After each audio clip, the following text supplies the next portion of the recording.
1 in 4 Volkswagens developed a fault last year.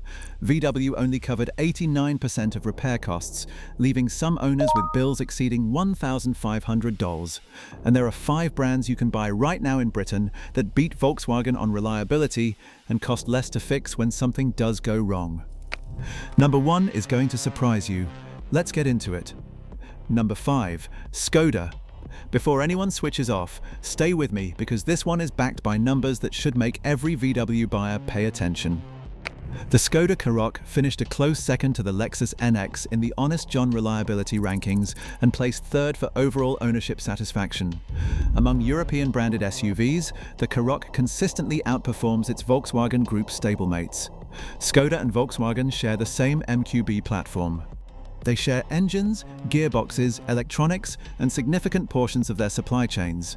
The fundamental engineering underneath a Skoda Superb or a Skoda Karoq is not dramatically different from what sits under an equivalent Volkswagen Passat or Tiguan.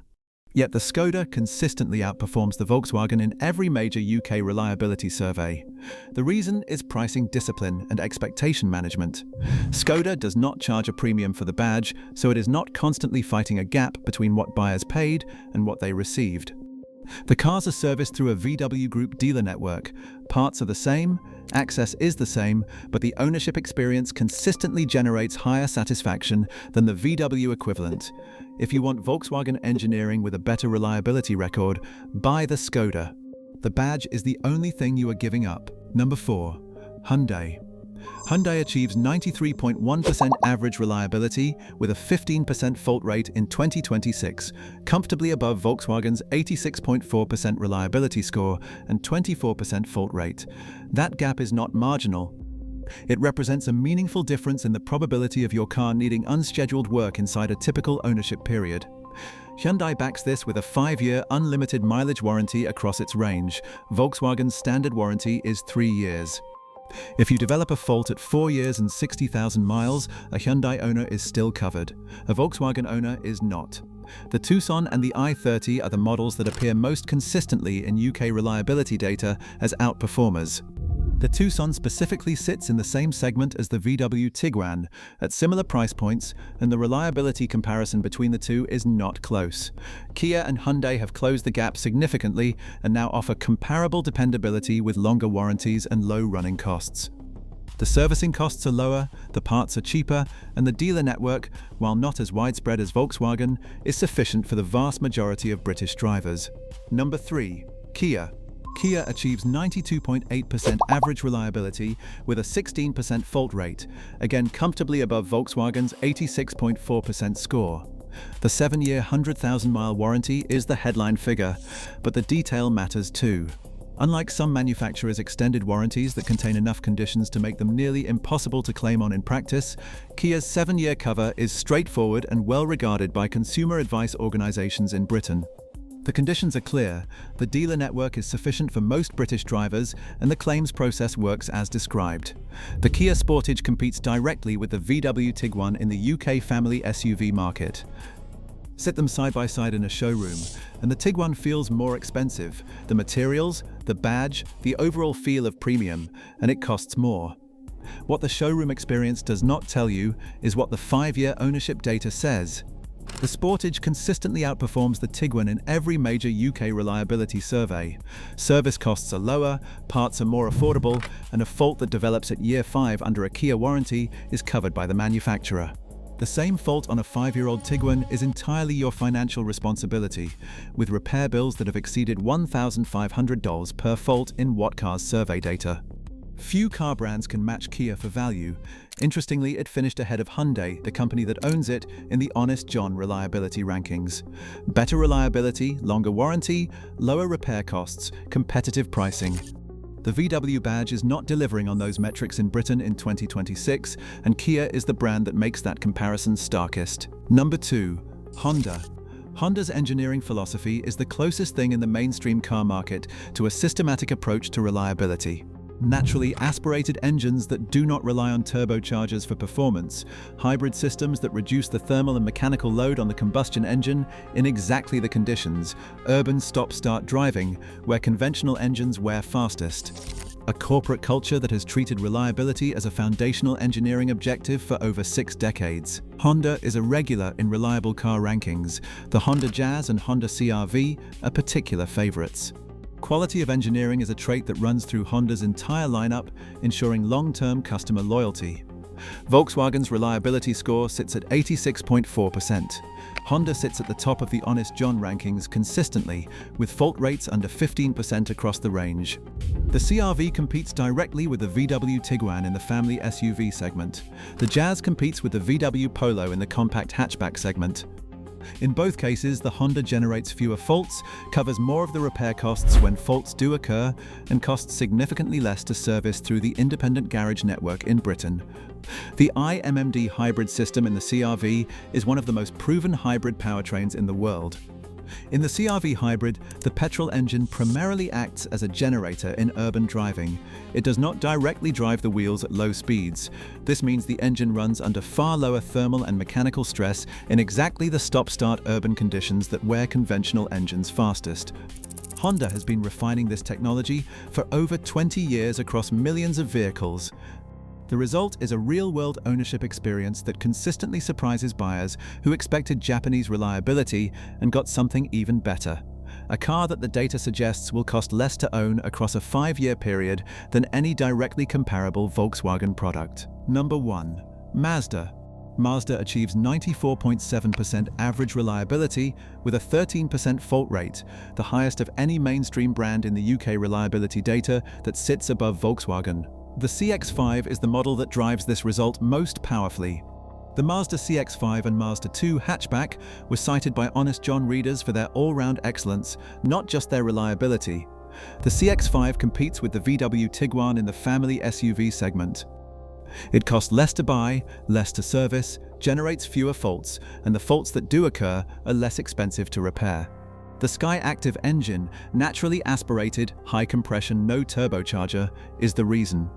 Mazda made a deliberate engineering decision to pursue efficiency and performance through combustion excellence rather than forced induction.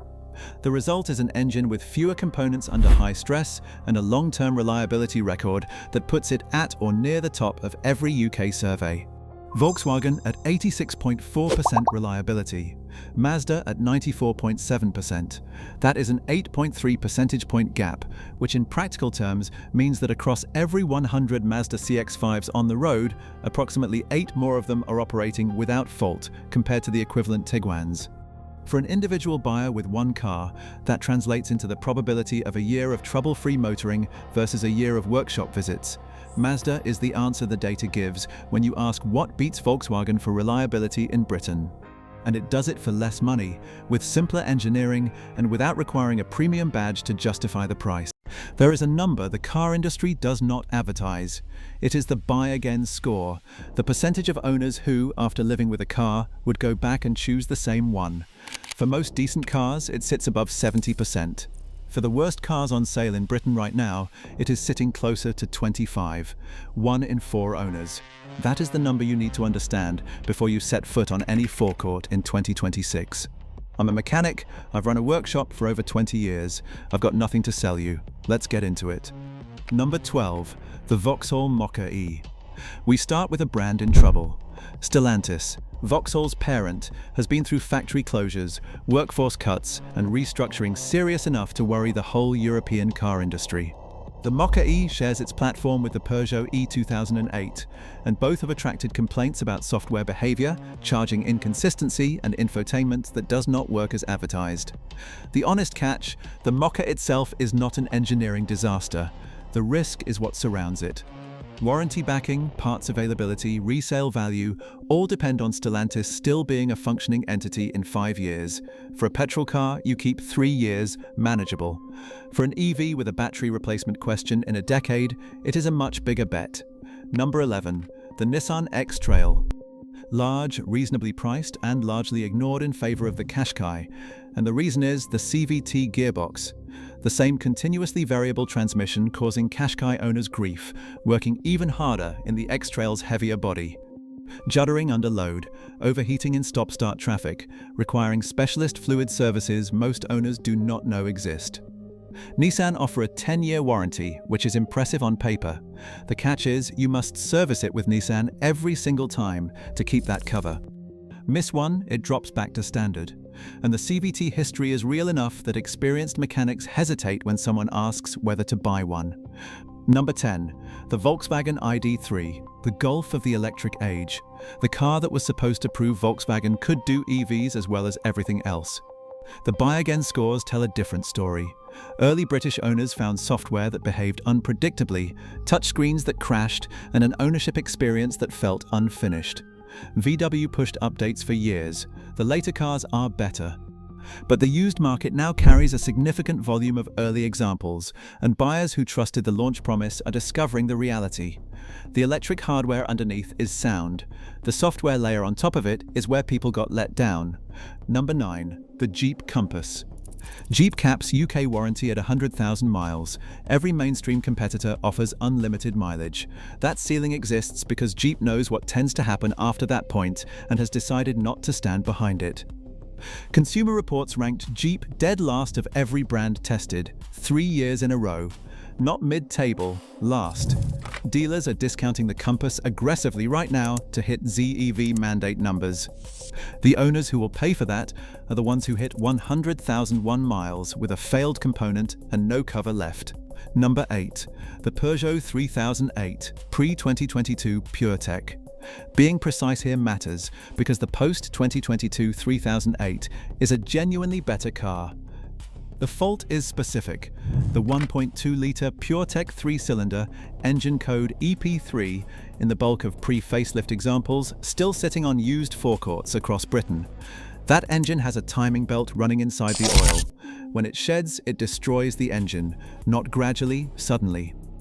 This was documented across the Stellantis platform in enough volume that extended warranty actions were issued in multiple markets. Dealers are not always leading with that history. Know the engine code. Ask for belt inspection proof. Any doubt, walk past it. Number 7. The Land Rover Range Rover Evoque. Genuinely one of the best-looking compact SUVs ever built. Land Rover's designers got something right with that car, and it sells on appearance in a way the reliability data does not support. Independent fault surveys put it in the bottom 10 of every UK study. Air suspension, electronics, water ingress through seals, balance shaft failures that the owner never saw coming. And then the April 2026 JLR recall, 170,000 mild hybrid vehicles across the Evoque, Defender, Discovery, Velar, Range Rover Sport and full Range Rover for a DC-DC converter fault that can drain the 12-volt system and leave the car coasting to a stop, lights out. Nearly 6,000 field reports before the regulator called it a safety issue. No fix available yet. Owners are still waiting. Number 6. The MG ZS EV. Drop a comment if you own one. I genuinely want to know your experience. MG are everywhere in 2026, and £30,000 for a fully electric SUV with decent range is hard to argue with on paper. What Car's reliability survey puts MG last of every brand with a 38% fault rate, better than 1 in 3 cars needing unscheduled repairs.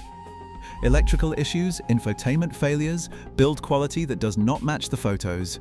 And beneath that is the longer question about SAIC, MG's Chinese parent, and what battery replacement looks like in a decade if the brand's UK footprint has shifted.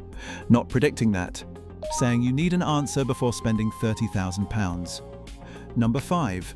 The Land Rover Discovery Sport. 5 Land Rovers in the bottom 10 of WarrantyWise's 2026 UK reliability data. The Discovery Sport carries a 40% fault rate, 4 in 10 cars needing unscheduled work. That is not a handful of unhappy forum posters. It is a pattern across multiple independent sources. It competes directly with the Kia Sportage, Mazda CX-5, Honda CR-V, cars with strong reliability records at the same money. Buyers who chose the Discovery Sport because the badge implied quality are the ones generating those numbers. The gap between what the badge promises and what the ownership data shows is exactly where the regret lives. Number 4. The VW Tiguan DQ200 variants.